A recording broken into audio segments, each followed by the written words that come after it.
कौन है शनिदेव जिनसे देवता भी डरते हैं? शनिदेव की जन्म कथा कहानी।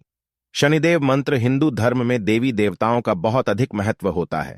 पेड़, पहाड़, नदियां, जल, वायु, अग्नि, भूमि सभी की पूजा होती है। इसके साथ ही सूर्य, चंद्रमा तथा नवग्रहों की भी पूजा की जाती है। नवग्रहों में शनिदेव का बहुत अधिक महत्व है। शनिदेव को कर्म फलदाता या कर्म का फल देने वाला देवता माना जाता है।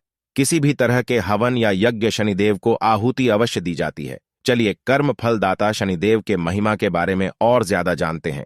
शनिदेव कौन है? सूर्यपुत्र। शनिदेव को कर्मों का देवता या कर्म फलदाता कहा जाता है। शनिदेव का वाहन कौवा, काग होता है। शनिदेव को नवग्रहों में हमारे सौरमंडल के छठे ग्रह शनि का रूप माना जाता है तथा सप्ताह के 7 दिनों में से शनिवार का दिन शनिदेव को समर्पित होता है। माना जाता है कि शनिदेव इतने शक्तिशाली है कि इनकी कुदृष्टि से देवता भी डरते हैं। मनुष्य हो या कोई देवता, इनकी कुदृष्टि से उसका अनिष्ट अवश्य होता है। माना जाता है स्वयं ब्रह्मा, विष्णु तथा देवों के देव महादेव भी शनि की दृष्टि से अभेद नहीं है। शनिदेव की दृष्टि एक राजा को भिखारी बना सकती है तथा जिस इंसान पर शनिदेव की कृपा हो जाती है वह एक भिखारी से राजा तक बन सकता है। शनिदेव की पूजा सप्ताह के 7 दिनों में से शनिवार का दिन शनिदेव को समर्पित होता है। इस दिन शनिदेव की पूजा करने से भक्तों को मनवांछित फल की प्राप्ति होती है। शनि केवल उनकी क्रूर दृष्टि के लिए नहीं बल्कि शनिदेव को उनकी शुभ दृष्टि के लिए भी जाना जाता है। अगर शनिदेव की दृष्टि किसी जातक पर शुभ पड़ रही हो तो उसके जीवन में अपार खुशियां आ जाती हैं।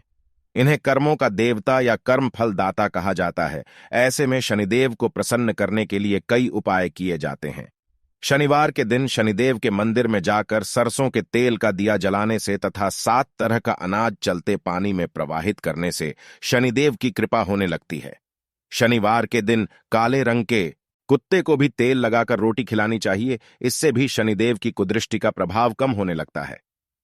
शनिदेव शनैश्चर के जन्म की कथा। विश्वकर्मा की पुत्री संज्ञा का विवाह सूर्यदेव से हुआ था, लेकिन संज्ञा सूर्यदेव की तेज गर्मी को सहन नहीं कर पाती थी।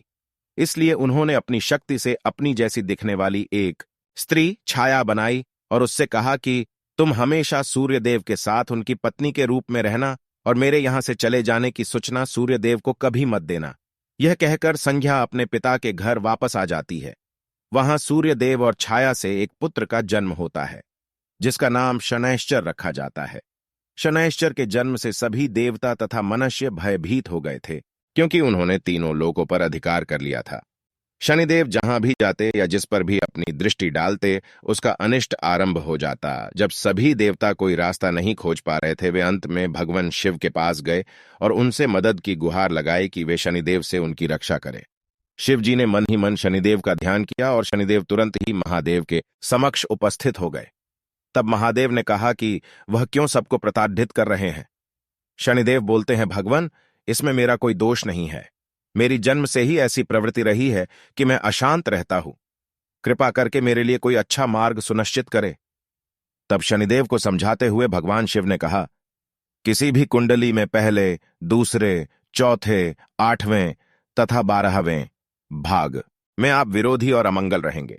कुंडली के तीसरे, छठे या 11वें भाग में रहने पर आप लाभकारी होंगे और इसीलिए आपकी पूजा भी की जाएगी, जबकि कुंडली के 5वें, 7वें तथा 9वें भाग में आप तटस्थ होंगे। आप आकार में अन्य ग्रहों से बड़े हैं, इसलिए आप सभी राशियों में धीरे धीरे बढ़ेंगे। साथ ही भगवान शिव ने शनैश्चर शनिदेव को यह वचन भी दिया कि जिस व्यक्ति पर आप प्रसन्न होंगे उसे पल भर में धनवान या राजा बना देंगे और जिस व्यक्ति से आप क्रोधित होंगे उसका सुख समृद्धि को नष्ट करने में सक्षम होंगे। आपकी पूजा अन्य सभी ग्रहों से अधिक होगी।